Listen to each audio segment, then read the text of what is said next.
Content marketing. Storytelling is a very important part of content marketing. But what is storytelling? It's the process of using fact and narrative to communicate something to your audience. We tell stories to convey an idea, to inspire, and to motivate. In a book on content marketing, Everybody Writes by Anne Hadley, she mentions the 5 characteristics of storytelling. First, that it's true. So the truth should be the cornerstone of anything we create. It should include real people, real situations, and genuine emotions. Secondly, it should be human. Even if you're selling to another company, so if you're in a B2B, business to business, you should include real people. It should focus on the products or services that touch the lives of real people. Thirdly, it should be original. The story should offer a new and fresh perspective. It should serve the customer. We should always focus on the pain points that a customer has. That is something we discussed in the module Inbound Marketing, and we'll also mention in this module. Fourth, that it should serve the customer. The stories that focus on the company can be really boring because they only explain from a company's perspective what they're selling and what they do. We should always focus on the customer and tell the stories from their perspective. And fifthly, it should tell a bigger story that's aligned with the long-term business strategy. This is crucial. It should align with the strategy that you already have and be part of that strategy. What is content marketing? Since we're talking about content marketing, let's start first with the definition from the Content Marketing Institute. Content marketing is a marketing technique of creating and distributing valuable, relevant, and consistent content to attract and acquire a clearly defined audience with the objective of driving profitable customer action.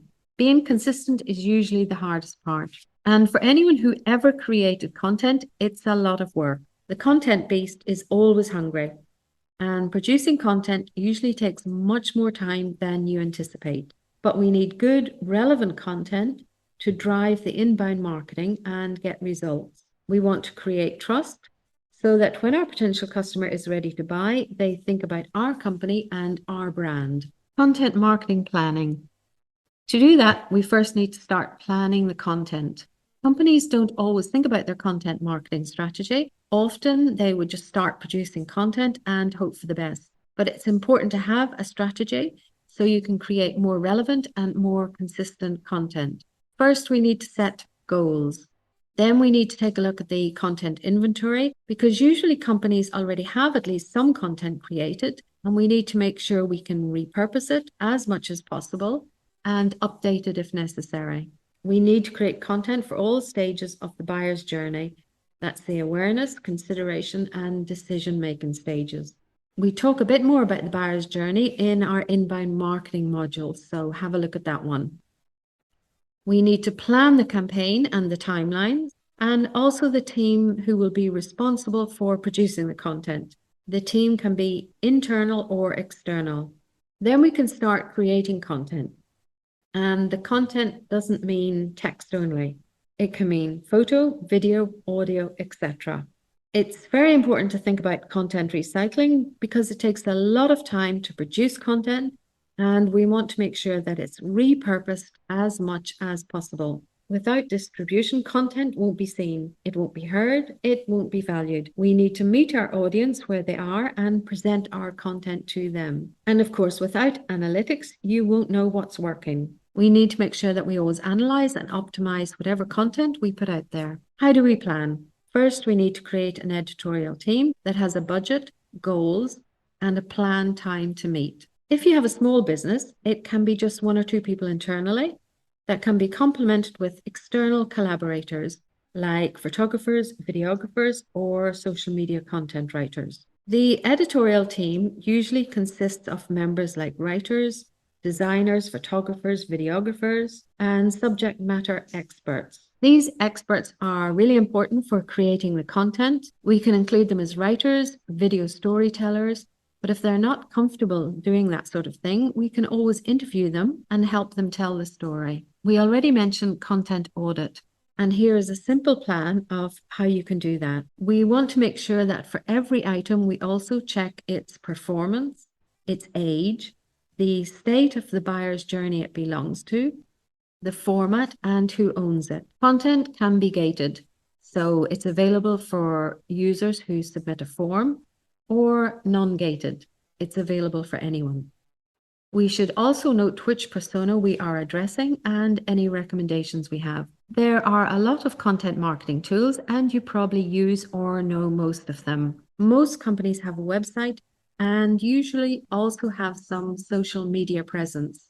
Graphics and videos are an important way to convey the message in addition to text. In recent years, we've seen the growth of chatbots and live chat as a popular way of communicating with the customer. Ebooks and white papers are a common gated content where people have to provide an email address to receive the information. Then we have emails and newsletters and webinars, which were even more popularized during the pandemic. Podcasts are also widely used. They are audio shows created on different topics. SEO, or search engine optimization, is really important so that our content can be found on search engines. And then there are blogs where companies can share their stories. For whom do we create content? As you can see on the screen, there are 3 different women with a laptop, but each one represents a different persona. So we can't create the same content for all of them. We want to adjust the language we use, the channels that we use, and the way that we convey the message. Buyer persona is an ideal representation of your buyer. We want to understand his or her motives, their goals, their behavior, and their pain points. The more you know your persona, the better you'll address them in your content. We cover creating a buyer persona in more detail in our inbound marketing module. Have a look at that one. Let's start creating content. How do we generate content? There are several different types of content that we can generate, and we provide more detail on this slide in our inbound marketing module. Have a look at the detail there. Content ideas. First, we want to understand the persona's habit. Then we should research the competitors, look at what's working for them, do a Google search, look at what people are saying about the topic. Don't forget to check the autocomplete Google search suggestions and the related search on Google, which shows you what other people are searching and the keywords that they are using. Don't go it alone. You can build on each other's ideas when you brainstorm in your team. This is an example of how an editorial calendar can look. Let's now take a look at different content types that we can create. Here are some of the more popular social media platforms. There can be some that are more relevant to your persona, which is why it's so important that you understand the platforms that they are using so you can reach them. Here we have Facebook, Instagram, YouTube, Twitter, LinkedIn, TikTok, and Pinterest. Have a look at our separate module on social media where we look deeper into this topic. Blogs. These are a company's opportunity to publish stories that are relevant for the personas and their pain points. One of the best tactics is to anticipate their questions and answer them proactively. Here we see a very good example of a concept called They Ask, You Answer, which is also a book by Marcus Sheridan, where companies proactively answer real-life questions that the people or their buyers might have. We see that in this blog post, a pool company called River Pools is answering common questions from prospective buyers. This builds trust with their potential customers, it increases conversion rates, and it also drives sales. A good blog template helps us to be more effective by writing all the elements at once, like the call to action or the CTA that we want to add to the blog post, and also the social media post for Facebook, LinkedIn, Twitter, or whatever social media channel you are using. Another type of content are graphics. Visual content is important to emphasize messages. There are many platforms where you can create visual content, and one of the most popular is Canva. The type we see on the screen is an infographic, which can display large amounts of data and information in the form of a graph or a picture. Where can you get the images you need? Many people just Google them and use the ones they find on the internet. But quite often you can't use the images unless you have the permission of the image owner. You can find images on platforms like FreePic, where you can get both free and paid images. Also on Flickr, Unsplash, Pixabay, and other platforms. Always check the license. Some use Creative Commons, which defines how the content can be copied, distributed, edited, remixed, and built upon. Now, video.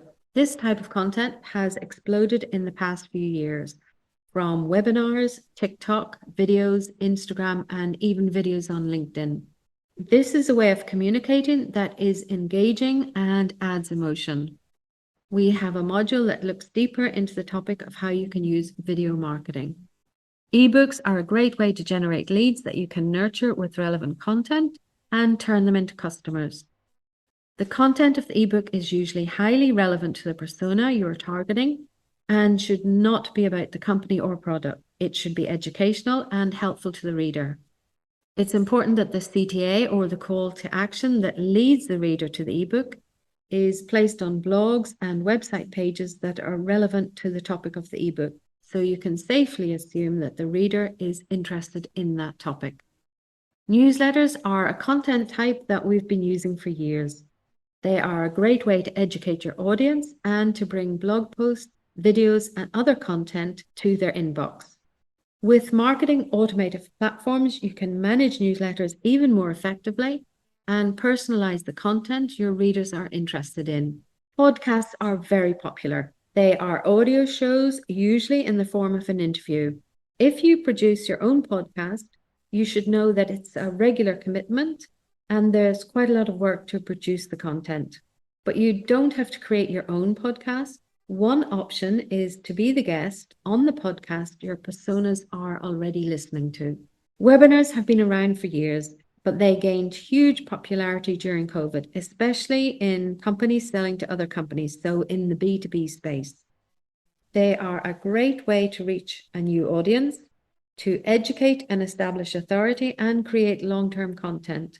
You can produce an article, a blog post, or even an ebook based on the webinar content. You can advertise past webinars or webinars on demand, especially if their content is evergreen. Long-form content is often in the form of pillar pages. The pillar pages are usually comprehensive and long and have multiple links to more specific pieces of cluster content like blogs that are linked from that pillar page. Why are they relevant? Because people are submitting longer, more conversational search queries, and the pillar pages answer these questions in depth, so they often appear higher on Google results. Conversational marketing is another type of content we can produce. Chatting is a native form of communication on mobile phones, and brands have started embracing it. Having the possibility of a quick answer, even after business hours, empowers users that now have many different options of communicating with a brand. Brands should always make it clear when the user is talking to a chatbot, and a potential handoff to a sales employee is as seamless as possible. We already mentioned content recycling when we talked about webinars. Creating content takes time, and you should always think of how you can recycle it. For example, a presentation at an event or a webinar can be recycled into an ebook, an infographic. You can produce a video recording of it or include it in a blog. Writing for the web. Since a lot of the content we create is text, we need to learn how to write for the web. We don't read on screen. We scan for information, and that's why the text needs to be easily scannable. How do we do that? How do we make it scannable? Have a look at this checklist from plainlanguage.gov. It recommends breaking the content into chunks, use lists, bullet points, make titles informative, break documents into separate topics, and use descriptive section headings. Use the words your readers are using, the words that they understand, and make the links descriptive. Don't use the click here. Try to eliminate unnecessary words and make the text concise. Let's end with an emphasis on analytics. All social media platforms include free analytical tools. You can add a free Google Analytics account to your website. There is no excuse not to have analytics, even if your company does not have the budget for premium platforms. Based on the goals you have set for content marketing, you can analyze if you're on the right track and then adapt, optimize, and repeat your content. Here's an example of a campaign analytics in HubSpot. You can see the results for each asset used in the campaign, like calls to action, emails, forms, and landing pages. We can see the traffic that generated over 4,000 views and that almost 1,600 new visitor sessions were generated from that traffic. 22 new contacts were converted on that campaign because they signed up for an ebook. Have a look at the inbound marketing module we mentioned earlier and have a look at some of our other modules. Thank you.